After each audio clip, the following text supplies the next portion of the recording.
Hey everybody, this is Kevin Purcell, and this is a Theotek Extra. I'm calling this a Bible Tip Tuesday.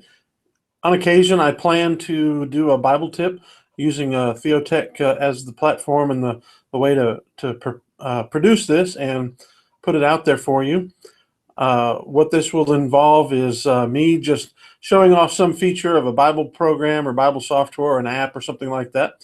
And this week I want to show you a new feature that has come out as a part of Logos Now. Now, we've talked a little bit about Logos Now before, and I'm showing you this is Logos, the program, Logos 6.0. Comes from Faith Life. It's a pretty complex and powerful piece of software.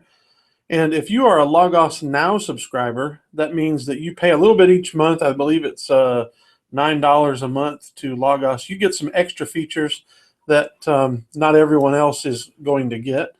I am a subscriber, so I wanted to show these new features off to you. This month they have added a few things. I got an email, and some of the things that we get, for example, is there's a new grammars section rather in the exegetical guide. So we'll open up an exegetical guide. Let me float this so you can see it full screen. Float the panel, or you can do Control F11. So let's say we'll just do the old faithful John 3:16, so it won't take as long. Right now, there's going to be a new feature called Grammars that's going to pop up, and that will show anytime this verse is mentioned in some Greek grammar or Hebrew grammar, a morphology and syntax. So that might be useful to some folks. Also, there's a new feature in the concordance where you're going to be able to find word sense data. You find the concordance by going into Tools and Concordance. Again, we will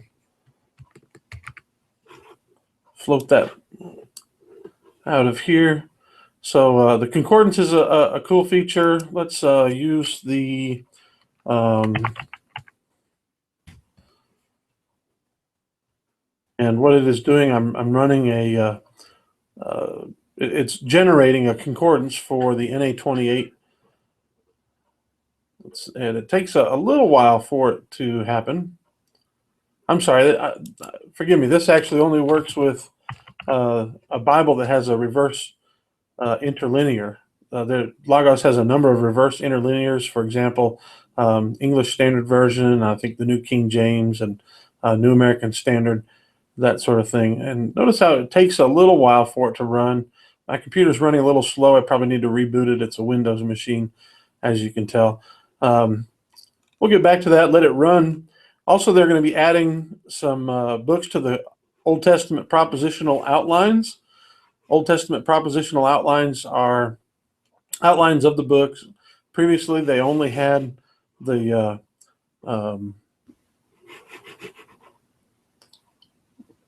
they only offered Genesis, Exodus, Leviticus, and Numbers, and I believe Deuteronomy. And right now my mouse is absolutely frozen. I think maybe I'm trying to do too much by recording this and showing this off at the same time. So let's see if maybe we can cancel out of this.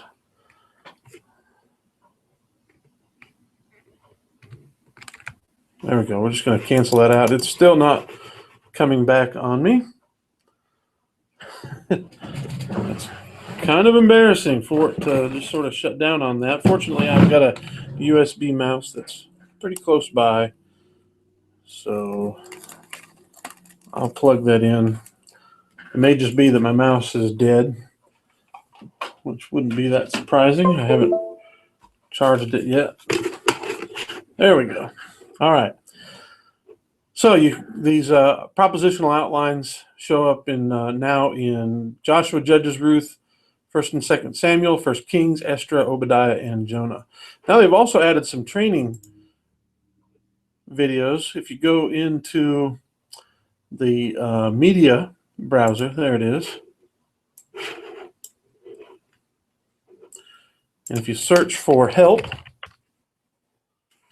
And it's going to bring up a lot of these training videos.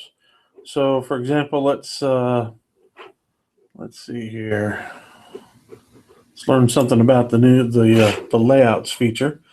It's essentially just going to launch a website. And again, my internet connection is failing me. All right, so it'll just launch a website, and it's going to play this video for us. I'll mute it so that I can talk over it. But these are nice looking videos. It looks like they host them internally, and it'll essentially just show you how to use one of these features. But we're going to back out of that. They now have daily audio Bible video collection and Bible screen animations. They added a feature called trial resources, and what that means is you get access to some temporary access to some resources. And let's look. We'll go open up Philippians high def. All right, so right now I've got access to the Philippians high definition commentary, and I'll float that out. A high definition commentary basically puts some nice media in the text of the commentary, and you can use these. I use them for things like when I'm presenting, teaching on a passage, and I want to tell people more about it. Has some fairly decent images. You know, they're not great, to be honest with you. I would put them on a scale of 1 to 10. I'd give them maybe a 6 to a 7. Some of them are a little better than others, but that gives you the idea of what's there. Also in Logos Now, there's the Greek grammatical constructions, commandments of the law, the concordance tool, the media browser, Old Testament propositional outlines, and then the thing I'm most excited about is access to Logos Now. And what Logos Now does, that's someone responding to this hangout saying they're not coming. What Logos Now is, it's apps.logos.com. If you go there and you're not a subscriber, you won't be able to use it. Up till now, most of the features haven't worked. In fact, still most of the features haven't worked. See, you get a check back soon. Of course, you can go into the library. You can search the documents. It still says check back soon. Excuse me, tools still says check back soon.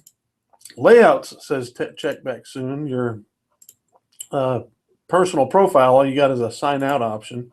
The help section still says check back soon. But what now does work, notice we get a passage guide. And so I will run a passage guide again on our favorite, John 3:16. And it runs fairly quickly. And now it's a limited passage guide. Don't think you're getting all of the passage guide that you would get normally under Logos. In fact, I'll run one just to give you an idea.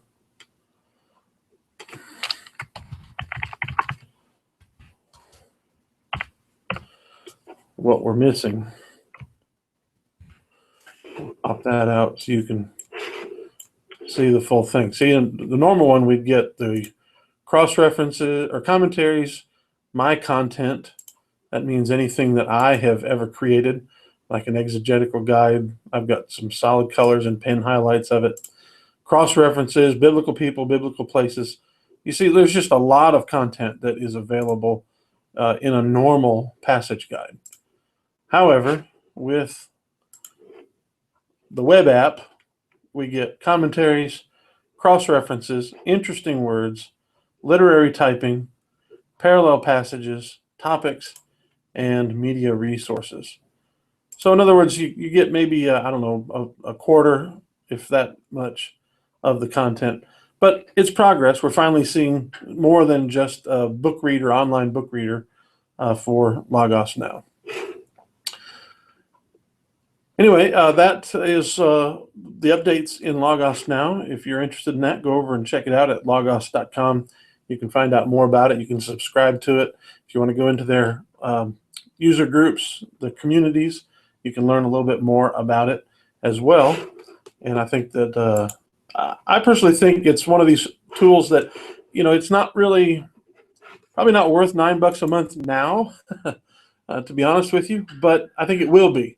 And I think it's one that's going to eventually make its way into a useful tool. What I'm most excited about this is the web app.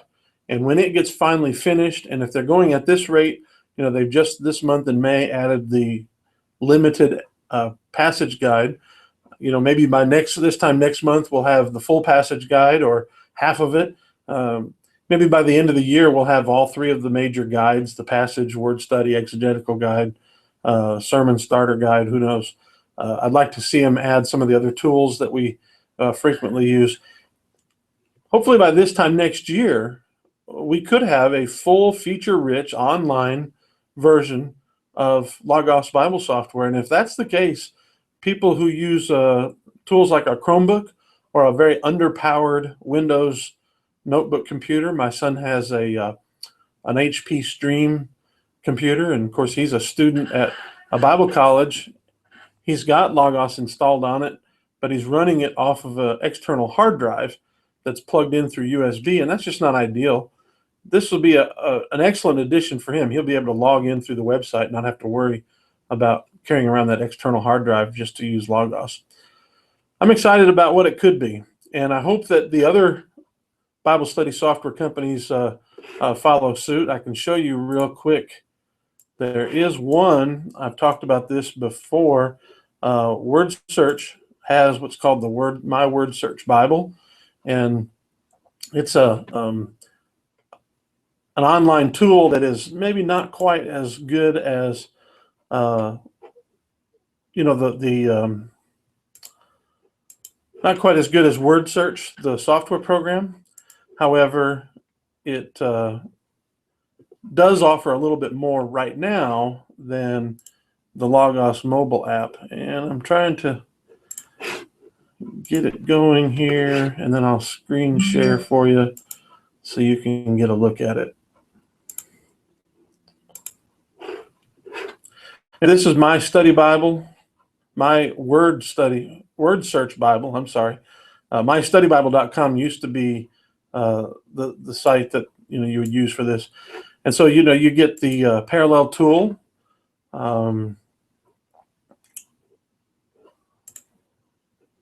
Let's see. We'll add just the Contemporary English Version, English Standard, Holman, and then we'll create a parallel tool out of those. Oh, there we go. I had to hit done. And so that gives you an idea, some of the things it can do. Word study tool. Takes a little while to run these. It's not perfect, but my Word Search Bible is an online tool. It gives you a little bit more of word search than the Logos web app gives you of Logos Bible software.